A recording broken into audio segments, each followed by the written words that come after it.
Así que te voy a pedir que abras tu Biblia, que doy por hecho que la has traído, y la abras en el Evangelio de Jesús narrado por Lucas. Y nos vamos a ir hasta el capítulo 9. Una vez lo tengas, te pones en pie y lo leemos.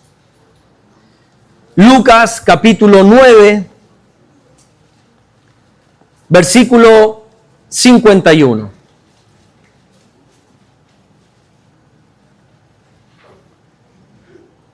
Recientemente publiqué un libro que creo que todavía quedan algunos ejemplares. Quien lo quiera va a estar ahí detrás también.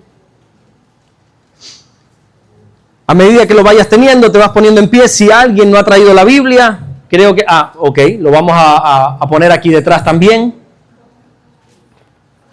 Lo que sí les pido, por favor, es que guardemos silencio en el tiempo de la predicación, que los móviles los tengamos apagados, o por lo menos en silencio. Si estás esperando una llamada importante, ponlo en silencio, para que no suene. Asegúrate que lo tienes en silencio, porque siempre digo lo mismo y al final suena un mensaje, una llamada, y sería bueno para no desconcentrarnos. En Lucas capítulo 9, verso 51, dice así la palabra de Dios: cuando se cumplió el tiempo en el que había de ser recibido arriba, miren esta expresión, afirmó su rostro para ir a Jerusalén. Se envalentonó, se llenó de valor, significa eso, porque sabía lo que iba. Él no iba a celebrar una Pascua como los demás, a comer pan y vino. Él iba a ser sacrificado. Y a pesar de que era Dios, el Hijo de Dios, tuvo que llenarse de valor, un espíritu de valor, porque no tenemos espíritu de cobardía. Y dice que afirmó su rostro para ir a Jerusalén.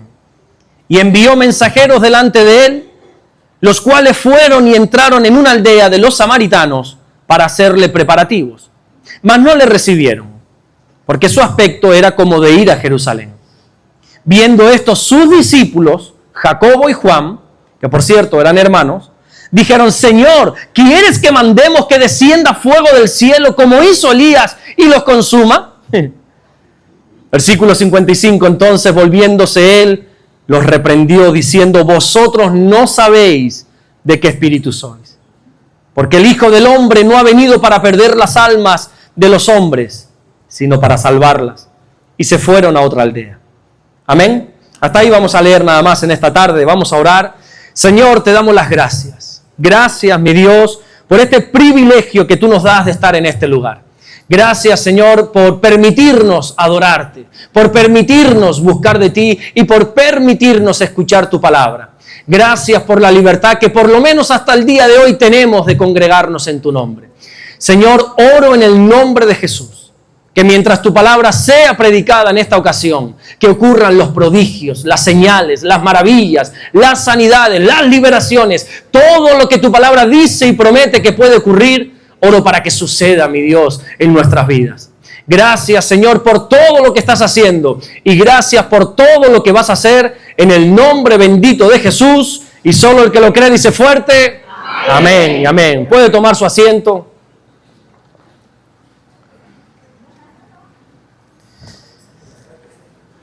Qué tremendo que, a pesar de que Jesús es Dios, ayer en el discipulado recordábamos esta verdad, que no solamente es una doctrina, es una verdad que tenemos que asumir, que Jesús es Dios. Él no es simplemente un profeta, Él no es simplemente un enviado, Él es Dios mismo. Jesús es la imagen del Dios invisible. Él sabía lo que venía.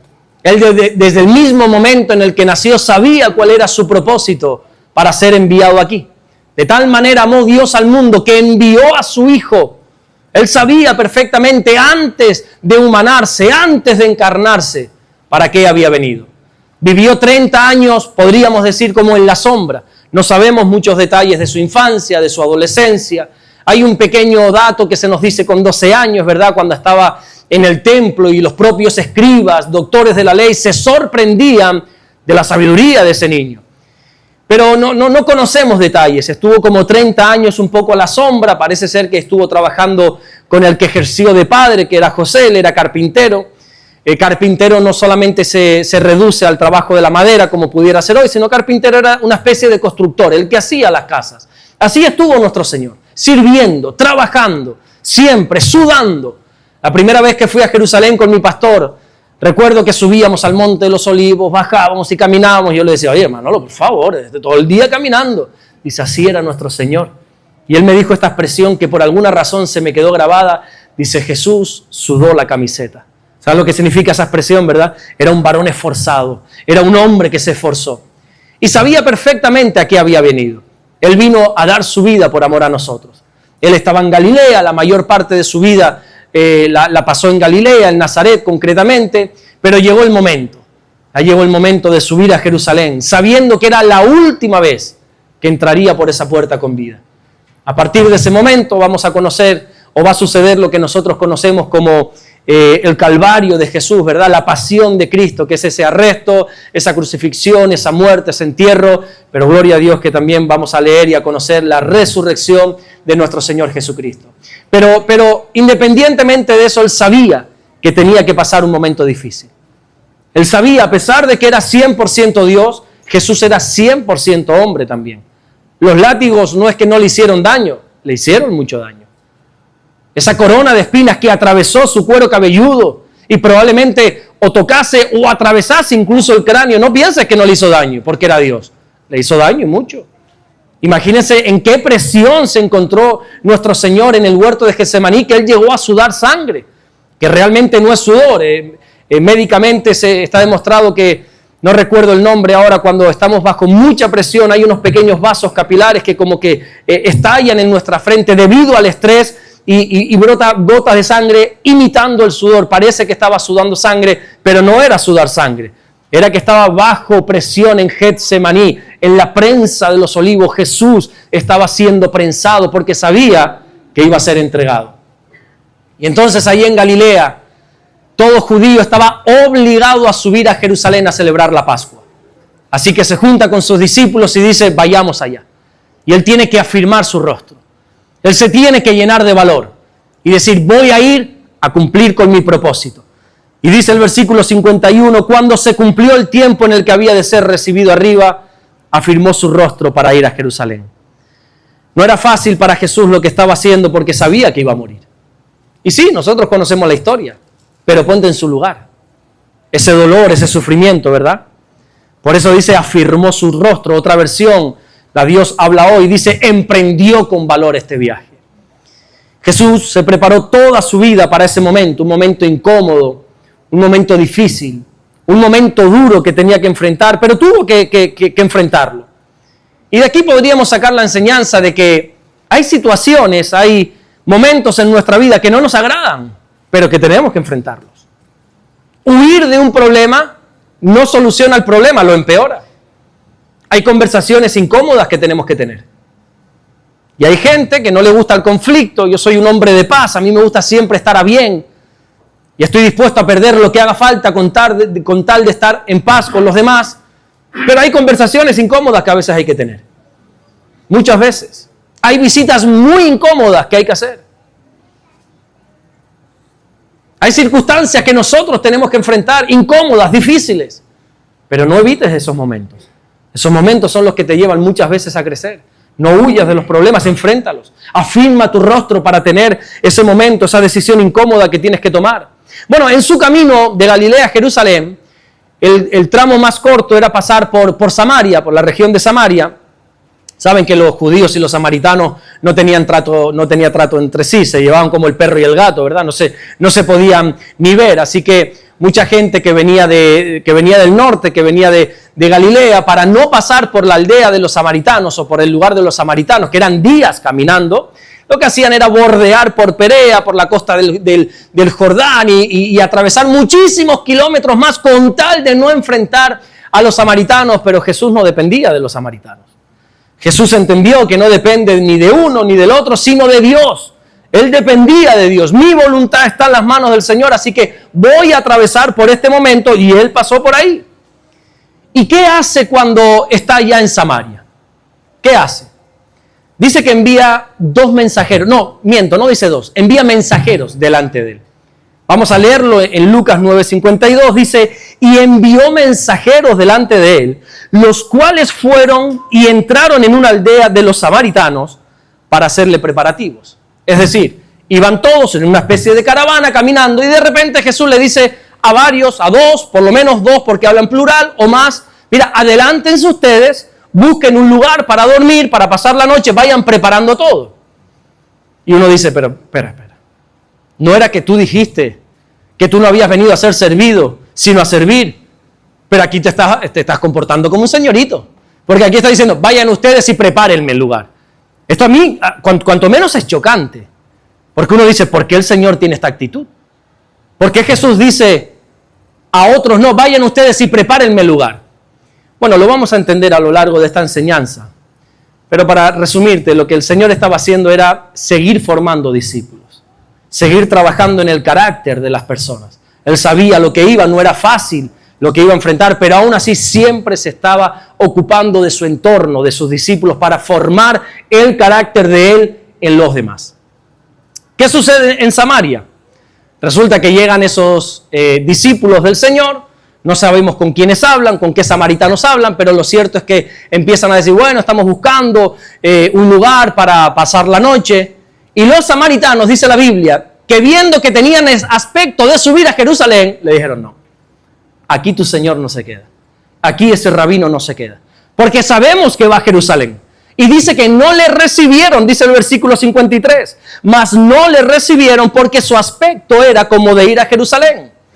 Los samaritanos no daban alojamiento a los judíos porque sabían que se dirigían hacia Jerusalén a adorar en el templo.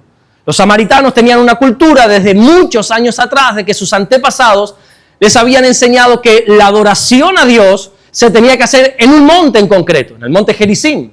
Ahí se tenía que adorar. ¿Recuerdas cuando en el Evangelio de Juan, capítulo 4, Jesús se encuentra con una mujer que dice que era samaritana?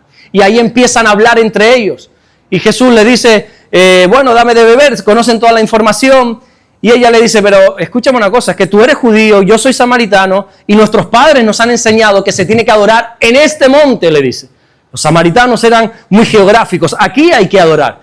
Y Jesús le dice, no, ha llegado la hora de que ya no se adora al Señor ni aquí ni allá. Ahora el Padre lo que está buscando es adoradores que lo adoren en espíritu y en verdad. Pero era una rivalidad por años, por décadas, que los judíos y los samaritanos tenían. Y los samaritanos decían, es falso la adoración de estos judíos. Están yendo a adorar a un lugar que no es el correcto, a Jerusalén. Por eso les impedían, o por lo menos les ponían obstáculos en el camino para que no pasaran por ahí. Y entonces dice que no le dejaron, no lo recibieron. Y cuando dos de sus discípulos, concretamente dice sus nombres, Jacobo y Juan, se enteran de esto, no sabemos si fueron Jacobo y Juan quienes fueron a preguntar. Lo cierto es que cuando Jacobo y Juan se dan cuenta de la respuesta de los samaritanos, hacen una de las peticiones más extrañas de toda la Biblia. Una de las oraciones más ilógicas de toda la Biblia. Dice el versículo 54, viendo esto sus discípulos, Jacobo y Juan, dijeron, Señor, ¿quieres que mandemos que descienda fuego del cielo como hizo Elías y los consuma? ¿Quieres que oremos y que acabemos con estos samaritanos impíos, incrédulos? Ponte por un momento en la piel del Señor. Imagínate la expresión del Señor. ¿Cómo el Señor recibe esto? Vamos a ver, ustedes llevan 3 años conmigo. Ustedes no han aprendido eso de mí. Si yo de lo que les he hablado es del perdón. De lo que les he hablado es siempre de bendecir a vuestros enemigos. De orar por los que os maldicen. Si yo lo que he enseñado es de que tenemos que pagar bien por mal, ¿de dónde están sacando ustedes eso? ¿De dónde han aprendido eso? Llevan 3 años caminando conmigo y me salen todavía con esta. Bueno, es que hay gente que dice caminar con el Señor, pero no se le ha pegado nada del Señor.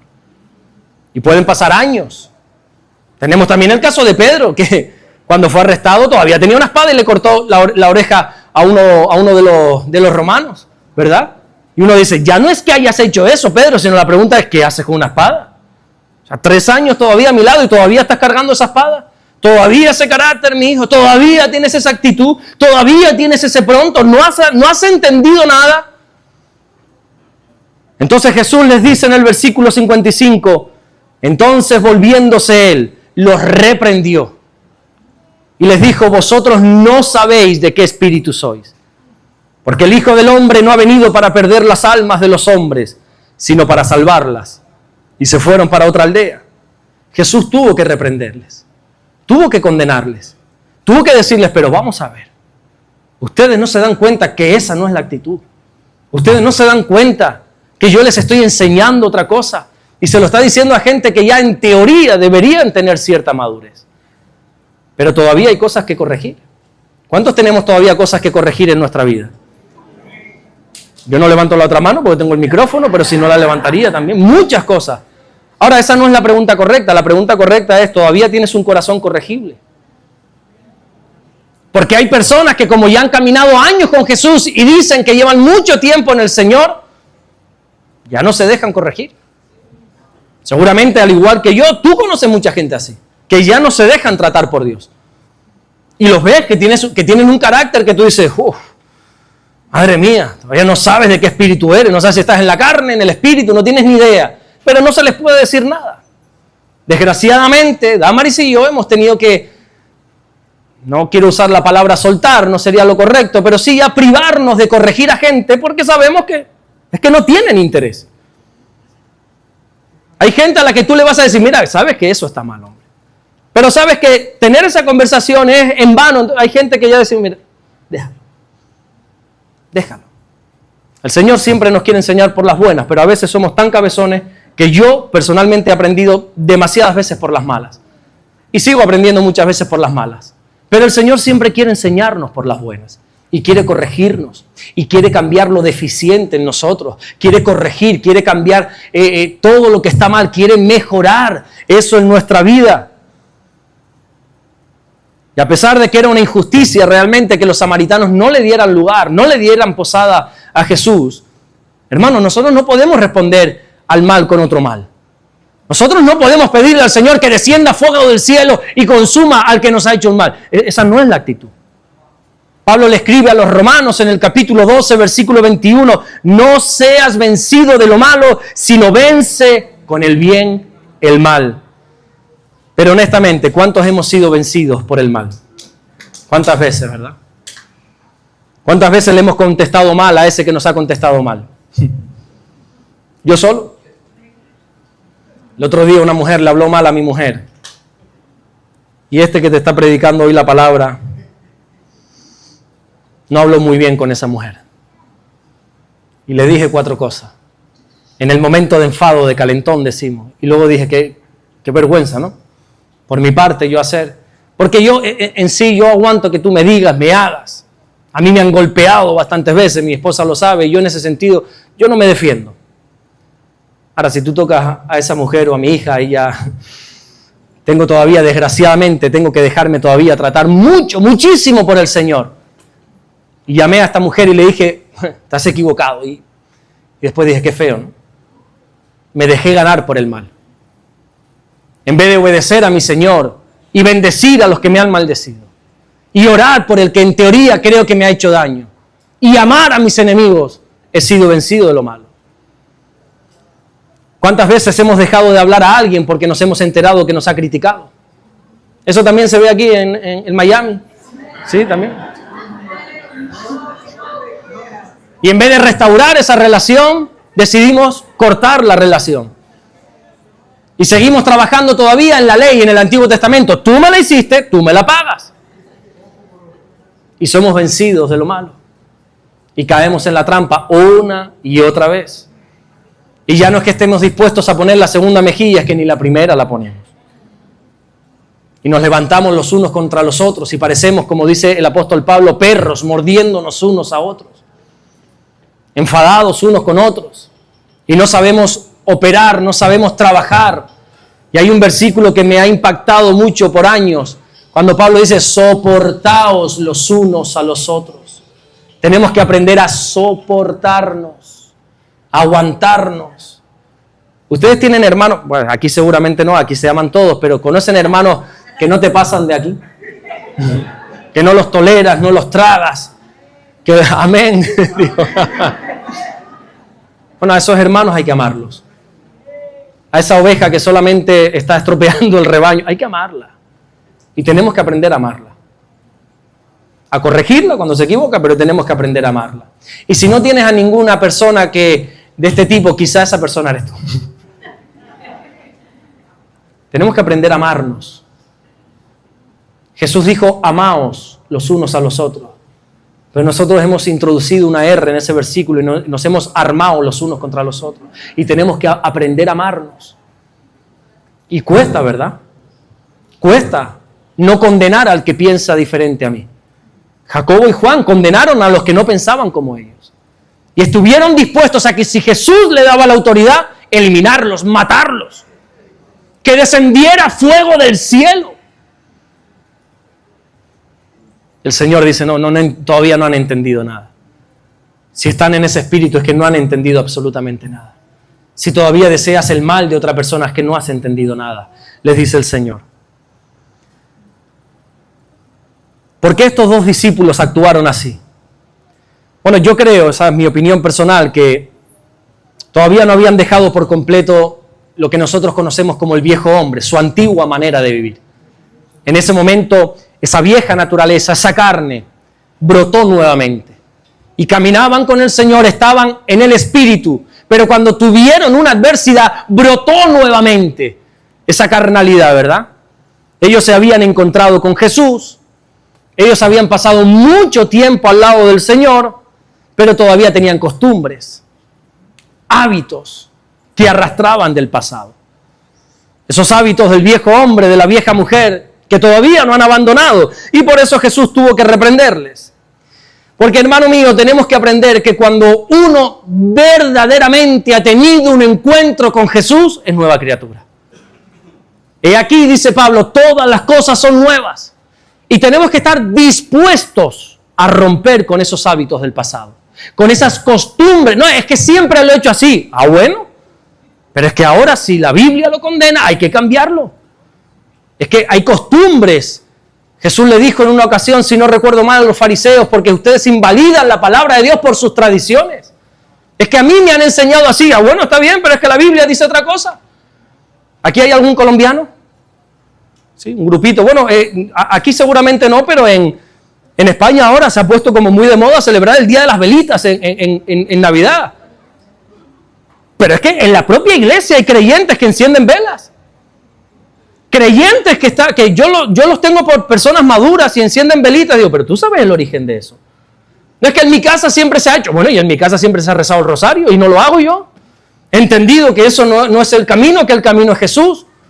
He entendido que el único camino, la verdad y la vida se llama Jesucristo, que ya no necesito otro mediador, que ya no tengo que arrodillarme delante de un hombre y decirle todos mis pecados para ser perdonados.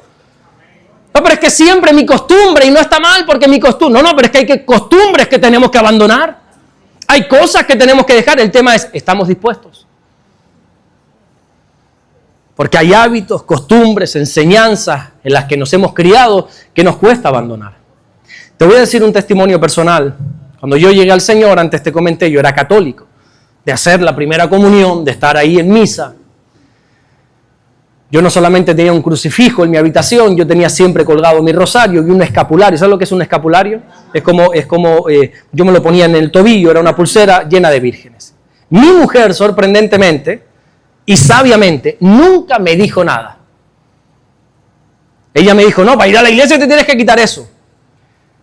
Y digo sabiamente porque yo creo que si ella me lo dice, si tú tocabas a mi virgencita, si tú tocabas mi creencia, yo iba a rebotarme. Pero un día solas en mi habitación, leyendo la palabra de Dios, en un salmo, el Espíritu Santo me hizo saber que está mal. Y ahí no tenía a mi novia Damaris o a mi suegra Rosy instruyéndome.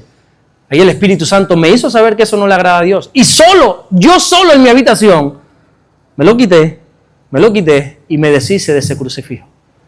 Y dejé que Dios me instruyese en el camino. Y le tenía mucho amor, sobre todo a ese crucifijo, porque era un regalo de mi abuela. Y era como, Pero estuve dispuesto a cambiar cosas por el Señor. Porque entendí que eso no le agrada al Señor.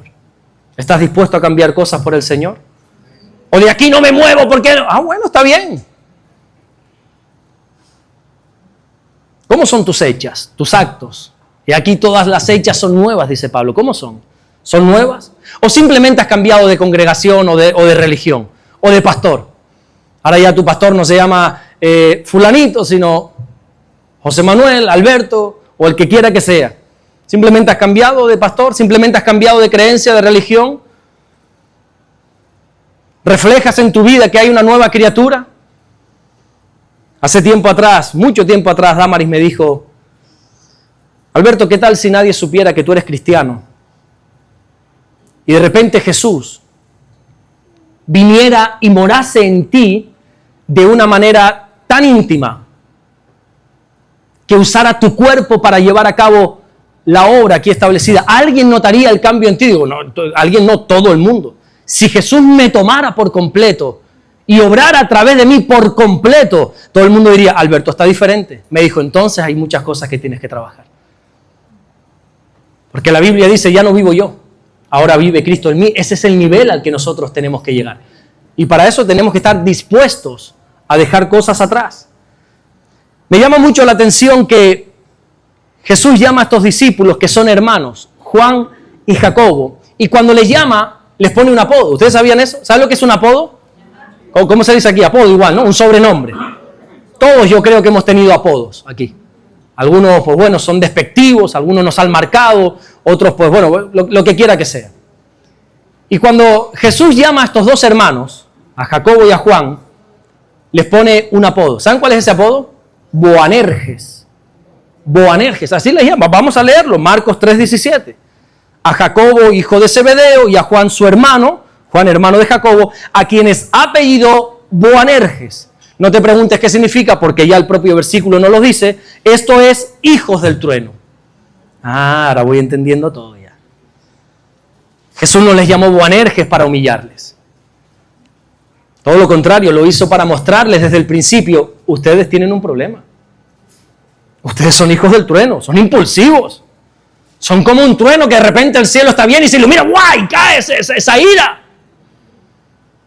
Ustedes tienen que cambiar desde el mismo momento que los llamó. Algo vio en ellos Jesús, no me digas el qué, que les dijo: ustedes son Boanerges. A la vista está, al primer contratiempo, fuego del cielo. Eliminemos a los samaritanos. No sé qué fue, la verdad, si fue un carácter, un ímpetu, un temperamento que no controlaban. Lo cierto es que Jesús los vio y les dijo: eres un Boanerges. A los demás puede ser que no se hayan dado cuenta, pero yo que soy tu Señor sí me he dado cuenta. El trueno habla de la ira, hijos del trueno, y ese trueno habla de la ira. Así que probablemente estos dos hermanos eran hijos de ira, gente que se airaba fácilmente. ¿Aquí habrá algún Boanerges? Gente que se enfada por todo, gente que se enfada por nada. Todo el día enfadado, Boanerges. Estos dos hermanos habían pasado tiempo con Jesús, pero no habían cambiado su carácter.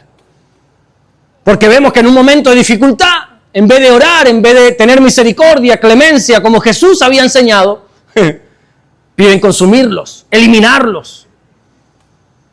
Ellos le deseaban el mal a todo aquel que no pensaban como ellos. Ahora, eso es Jacobo y Juan, pero ¿y muchos cristianos? Que como no piensas como yo, ¿verdad?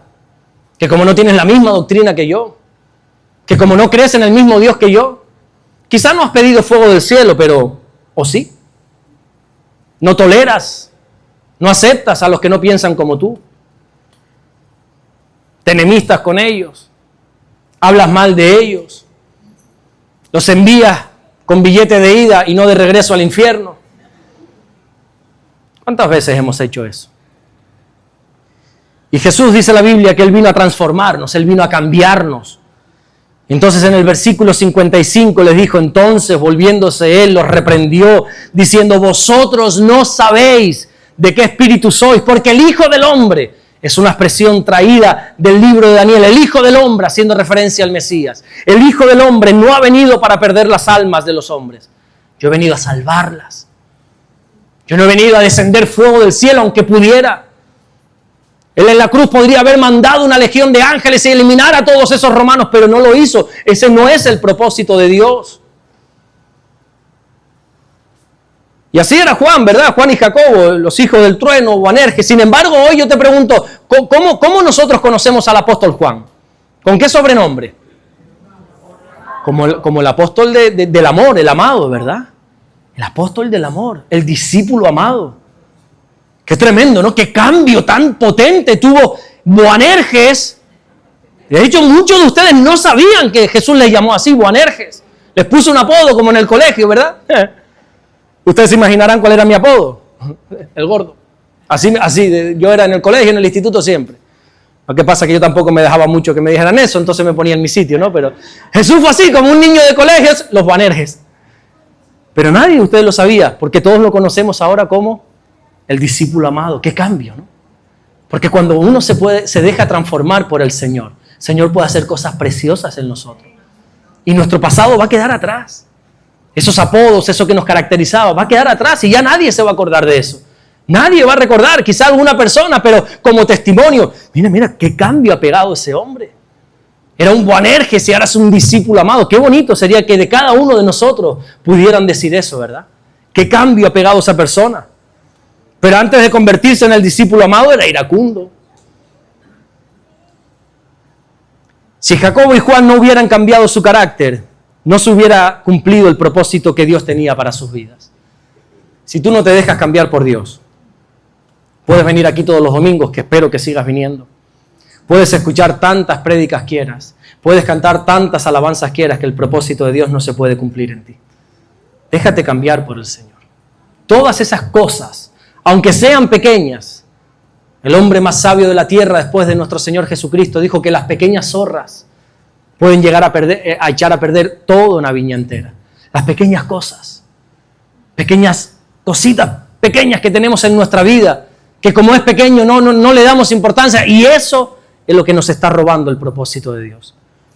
Hay personas que todavía tienen cosas que cambiar para que Dios pueda darles esas promesas, esas esperanzas. Pero el problema es que hay mucha gente que no quiere cambiar. Y desgraciadamente creo que podría decir que la mayoría de los cristianos no quieren cambiar. Y se agarran a palabras como yo soy así, punto. Aquí se dice eso también. Si me quieres como soy. Ah, bueno. A mí nadie me cambia. Ah, bueno, está bien. Una vez un hermano de la iglesia que, oye, yo lo tenía por maduro. Maduro no el de Venezuela, maduro de madurez. Uy, aquí está complicado en América hablar de madurez. Él era servicial, él estaba sirviendo y de repente tiene un problema en su casa, en su matrimonio. Y yo voy a orar, te estoy hablando hace 15 años, lo menos, voy a orar a la casa. Digo, mira, creo que te estás equivocando. La Biblia habla mucho del matrimonio, de cómo comportarse en el matrimonio, esto. Y me dice, espera un momento, pastor. Qué bueno lo que tú predicas, pero en mi casa mando yo, me dijo. Ah, bueno, está bien. Le dije, no pasa nada, está bien. Te podrás imaginar cómo terminó ese matrimonio, ¿verdad? Separado por completo. De hecho, ya no viven ni en el mismo lugar, ni en la misma isla. ¿Por qué? Porque no se dejó tratar por el Señor. Porque yo soy así. Y si me quieres, me tienes que querer como soy. Yo soy así. Pues cambia si eres así, hombre. Es que siempre he tenido este carácter. Pues yo creo que yo aquí a niños veo a 2 o 3 nada más. Veo aquí a 1, a 2 niñas atrás. Poco más veo aquí. De resto creo que ya somos adultos. Bueno, también hay un niño precioso por ahí. De resto somos todos adultos ya y hemos sido así toda la vida. Cambiemos. Que para eso tenemos al precioso Espíritu Santo que nos redarguye en nuestro interior. Y ese cambio siempre va a ser para bien. La Biblia dice que no somos transformados de cosas malas en cosas malas. No, somos transformados de gloria en gloria. El Señor te quiere llevar siempre a más. Siempre quiere hacer de ti algo mejor, siempre. Él quiere darte esa vida en abundancia que la Biblia dice. Dios no te va a pedir nada que te perjudique. Hay cosas que tenemos que dejar. Ser nuevas criaturas no significa que tenemos que dejar de ser quienes somos. No, nosotros somos únicos, somos especiales, inigualables, irrepetibles, exclusivos. Tengo aquí muchos adjetivos, pero aún así hay cosas que tenemos que cambiar. Y no te estoy hablando desde la perfección. Yo soy el primero que tengo que cambiar muchas cosas, muchísimas. ¿Sabes que yo me puse un propósito en el 2025? Mi esposa lo sabe. Nosotros pastoreamos 2 iglesias en la isla de Fuerteventura, una en la capital, Puerto Rosario, una en el sur, que es donde vivimos, Morrojable. Y a toda la congregación, desde el 1 de enero de 2025, les dije, tengo un propósito para este año. Así cual, que ustedes sepan que tienen un pastor imperfecto. No quiero que piensen que soy perfecto, les dije. Algunos me dijeron, no, llegaste tarde, ya lo teníamos claro. Porque tengo que decir que muchas veces veo mucha idolatría hacia los pastores. Muchísima. Y está bien que cojamos cariño a los pastores, está maravilloso, qué bueno. Ayer creo que lo decía aquí, o no sé si era en Kissimmee la semana pasada, yo amo a mi pastor, por supuesto. Pero quien murió por mí en una cruz se llama Jesús. Y yo no voy a morir por ti. Y creo que tú por mí tampoco. O sea, los pastores, está bien, honremos a los que honran, pero hasta ahí. No subamos a los altares a personas, subamos a los altares al único que se lo merece, al único que es digno de recibir la gloria y la honra, que es nuestro Señor Jesucristo. Eso es muy importante.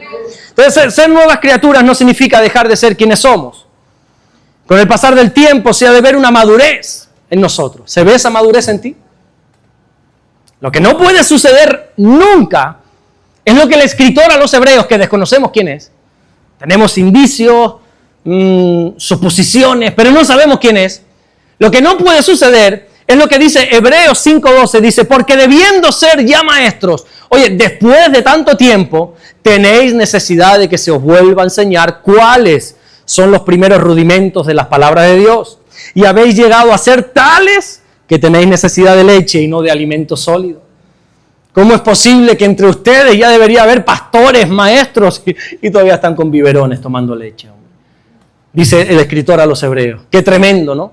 ¿Cómo es posible que habiendo gente que después de tanto tiempo, tantos mensajes, tanta enseñanza recibida, debería ser gente ya, oye, bien cimentada en el Señor y todavía sigan, que se les tenga que enseñar los primeros rudimentos? Mi hermano, perdona. No, pero es que lo que me hizo, perdona. 70 veces 7. Y todavía sigue aferrado, todavía hay que decirte el ABC del cristianismo. Quieres aprender arameo y hebreo y todavía no has perdonado a esa persona, que no, creo que tienes que volver a los rudimentos. En tu vida debe haber siempre una evidencia de madurez. Y te voy a poner un ejemplo, el apóstol Pablo. Nosotros hoy, gloria a Dios por este hombre que escribió muchísima parte del Nuevo Testamento, casi 2/3 del Nuevo Testamento lo escribió este hombre. Pero quien estudia su vida era un hombre de carácter, ¿eh? Era un hombre que, no sé si ustedes lo sabían, pero él reprendió al propio apóstol Pedro y le llamó hipócrita en la cara. Has caído en el pecado de la simulación. Le dijo, eres un hipócrita, porque te comportas de una manera con judíos y luego con gentiles de otra. Hipócrita, a Pedro, al de las llaves. Pablo era un hombre con autoridad y que... pero si estudias su vida te vas a dar cuenta de un cambio precioso en él. Mira, en los primeros años de su ministerio, él dijo lo siguiente. En Gálatas capítulo 2, versículo 6. Te lo voy a leer en una traducción, en la NTV. Dice, los líderes de la iglesia no tienen nada que agregar a lo que yo predicaba. Dicho sea de paso, su fama de grandes líderes a mí no me afectó para nada porque Dios no tiene favoritos, dice Pablo. Nadie me tiene que enseñar nada. Eso está escrito en tu Biblia, ¿eh? A mí nadie me va a enseñar nada, dice Pablo, empezando su ministerio. Pasan varios añitos y encontramos a ese mismo hombre orgulloso, quizás altivo, diciendo lo siguiente. 1 Corintios 15:9. Porque yo soy el más pequeño de los apóstoles y no soy digno de ser llamado apóstol porque perseguía la iglesia de Dios. ¿Notas el cambio? ¿Notas la madurez? Nadie me tiene que enseñar. Ahora dice, yo soy el más pequeño de los apóstoles. Yo es que soy indigno porque yo perseguía la iglesia. Soy el más pequeño de los apóstoles. Años después dice lo siguiente, en Efesios 3:8. A mí, que soy menos que el más pequeño de todos los santos. Wow. Él llegó a decir, soy el menor de los apóstoles, pero años después dijo, no, es que yo soy el más insignificante de todos los creyentes. Yo soy el que menos soy. Tremendo el cambio de Pablo, ¿verdad? ¿Y en ti hay un cambio? ¿Hay una evidencia de madurez? A medida que Cristo crece en nosotros, nuestro yo debería de menguar. No sé si la hermana nos puede acompañar en el piano. ¿Cuánto tiempo llevamos, Damaris? ¿Cuánto tiempo llevamos? Damaris me dice como, sí, ya. 58 minutos. Ah, pero bueno, hay que quitarle los 10 o 15 minutos de presentación, que eso no vale. Terminamos ya, 10 minutos. ¿Sí? ¿A qué hora hay que dejar el local? A las 7 de la noche. No me digas eso que yo me alargo. Avisados quedan. ¿Estamos bien de tiempo? ¿Sí? ¿Seguro? ¿Puedo continuar un poquito? Vale. A medida que Cristo crece en nosotros, nuestro yo, nuestro ego, nuestro viejo hombre, vieja mujer, tiene que menguar. Es necesario que Cristo crezca, sí, pero que yo mengue también. Porque todos queremos que Cristo crezca, amén. Pero ese versículo va acompañado de que yo mengue. Porque aquí no hay espacio para todos. O Cristo o tú. Si uno crece, el otro tiene que menguar. Y muchas veces somos nosotros los que crecemos y a Cristo lo tenemos bien menguado. Es curioso notar cómo en el tabernáculo o en el templo, me gustaría hacer un pequeño estudio con ustedes del tabernáculo, del templo, es apasionante. A medida que te acercabas más a la presencia de Dios, más se estrechaba el lugar. Estaba el lugar de los gentiles, que ahí iba todo el mundo, todo israelita, todo creyente podía entrar. De hecho, el salmista dice, bueno, tú puedes entrar por estas puertas mientras tengas acción de gracias, tú puedes entrar. Y por ahí pasaba todo el mundo. Era amplio, era ancho ese lugar. Pero ya el lugar santo no. Aquí no pueden entrar todos. Aquí para entrar al lugar santo tienes que ser sacerdote.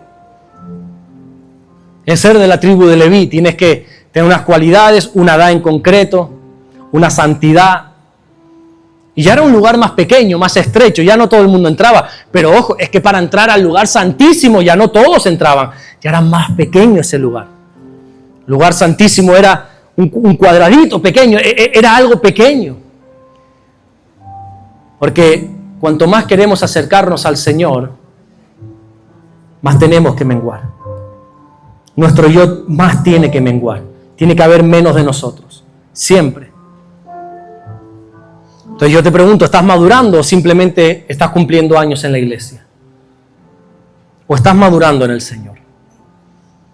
Y todos tenemos cosas que cambiar. Yo el primero, vuelvo y repito. Y lo más probable es que tú sabes qué cosas tienes que cambiar porque Dios te lo ha mostrado desde el principio. Quizá no te llamó Boanerges, pero sabes que el Espíritu Santo te está reclamando cosas.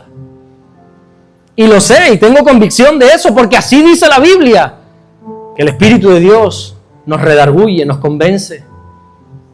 La propia palabra de Dios entra a lo más profundo de ti, te redarguye. Y tú sabes qué cosas hay que cambiar, qué cosas hay que mejorar. Quizá yo no tengo ni idea, ni nunca lo sabré, pero tú sí sabes. Porque el Espíritu Santo sigue hablando a día de hoy. Y Él te ha mostrado y Él te ha dicho. ¿Qué es lo que el Señor te ha mostrado y no quieres cambiar? Quizás es un mal hábito, no sé. Un carácter, un pronto que tengas, una mala conducta. Miro para abajo para no mirar a nadie, porque esto lo está diciendo por mí, no lo estoy diciendo por ti. Quizás tienes problemas en alguna área de tu vida, alguna adicción, algún vicio todavía a estas alturas de la vida. Todavía estás encadenado a algo. Todavía sigues viendo cosas que sabes que no agradan al Señor.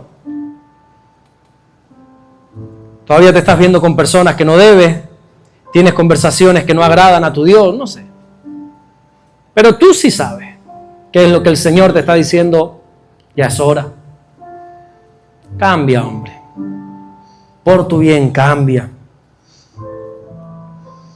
Quizás tienes cosas ocultas, que eres un maestro, una maestra, especialista en ocultar cosas. Pero hay un ojo que todo lo ve.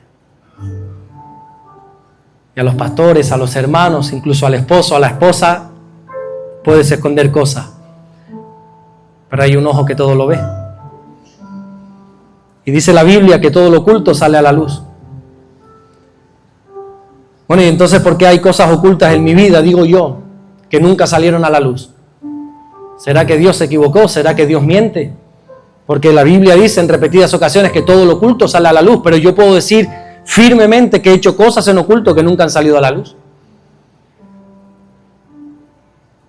Porque antes de que Dios la saque a la luz, Él trata contigo en la intimidad y lo sabe. Ese es el último recurso de Dios, sacarlo a la luz. Pero tú sabes que Dios trata contigo en la intimidad. Y por activa, por pasiva, por las buenas, por las malas, con predicaciones, con su palabra, con alabanzas, con hermanos, te ha dicho una y otra vez, has de cambiar eso. has de dejarte transformar. Y te lo dice, y te lo dice. Y gloria a Dios cuando permites a Dios que seas transformado. Ya no hay necesidad de sacar nada a la luz. Por eso hay cosas que se han hecho en oculto que nunca salieron a la luz, porque la victoria fue llevada a cabo en privacidad. Pero no tensemos la cuerda con Dios. ¿Sabes qué? Dios te ama. Te lo voy a decir nuevamente para que no... Es una frase que se dice mucho y quizá no le das valor. Dios te ama. Tal cual eres, Dios te ama. Pero quiere transformarte. Aunque no seas transformado, te va a seguir amando, pero Él quiere transformarte. Él quiere que cambies, que dejes cosas atrás, que seas una nueva criatura, que pases de ser un Boanerges a un discípulo amado. Jesús murió para darnos una vida nueva. Dice la Biblia en Apocalipsis 21:5, he aquí, yo hago nuevas todas las cosas. Y me dijo, escribe porque estas palabras son fieles y verdaderas. Esto es verdadero, hermano. Él quiere hacer algo nuevo en tu vida. El tema es, ¿le permites al Señor hacer una obra en ti? ¿Le permites a Dios hacer algo hermoso en tu vida? Es mucho más fácil, es mucho más cómodo arrinconarnos y decir, yo soy así. Pero es que Dios quiere cambiarte. Quiere arrancar de ti todo lo que estorba, todo lo que está mal. Quiere arrancar de ti ese ímpetu que te lleva a la pérdida.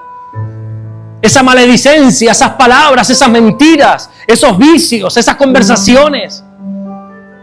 Quiere sacarlo de ti por tu bien, porque te ama.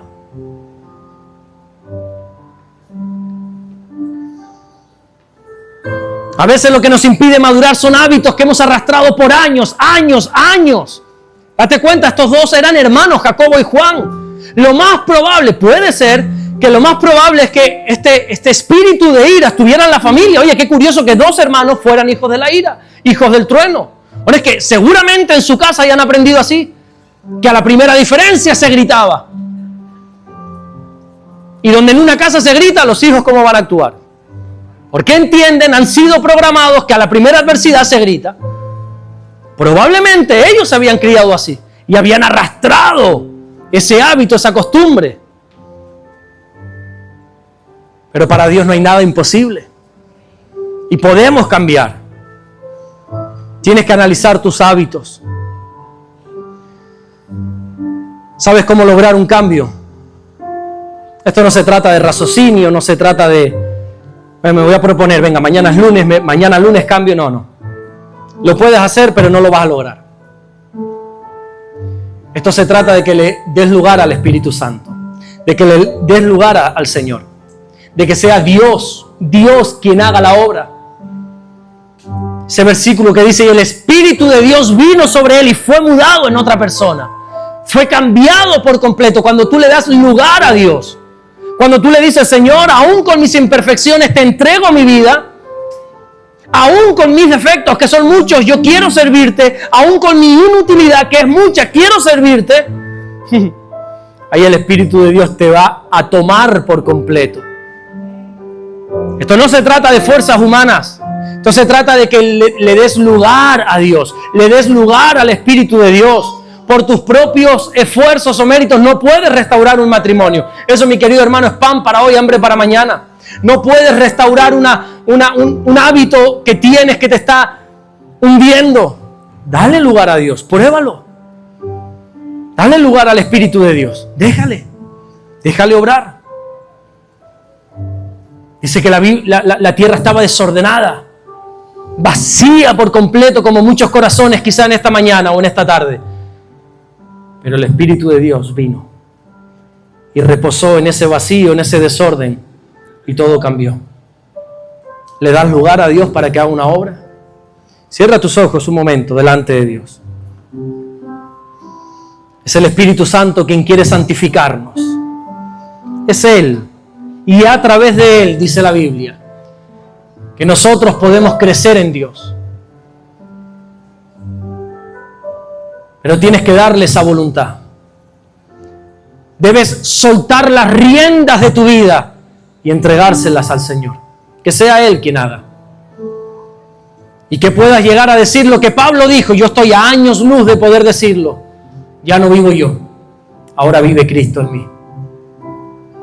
Que sea Él quien haga su obra en ti. Ahí donde estás, comienza a adorarle. Si te quieres poner en pie, ponte en pie y vamos a adorarle un instante. Vamos a bendecir su nombre. Y te invito a que le des lugar al Espíritu de Dios en tu vida, para que Él pueda hacer un cambio, para que Él pueda transformarte. Estoy plenamente convencido que el Espíritu de Dios ha ido hablando a tu vida, a tu corazón, trayendo quizá a memoria cosas que hay que cambiar. Es Él volviéndote a llamar. Es Él haciéndote un llamado a ser transformado de gloria en gloria. Por eso te invito a que le des lugar al Espíritu de Dios. Te invito a que mengues en este día para que Cristo crezca en ti, para que el carácter de Cristo sea formado en ti. Dale lugar a Dios. Dale lugar a Dios en tu casa. Dale lugar a Dios en tu familia, en tu matrimonio. Dale lugar a Dios en tus hijos. Dale lugar a Dios en tu trabajo. Cuando estás solo, dale lugar a Dios. Siempre dale lugar a Dios. Y mengua cuanto puedas. Hazte pequeño delante de Dios para que sea Él el que reine por los siglos de los siglos. Para que Él haga una obra preciosa en tu vida hasta tal punto que seas irreconocible de aquí a poco tiempo. Dale lugar a Dios. Él es especialista en entresacar precioso de lo vil. Él es especialista en transformar corazones.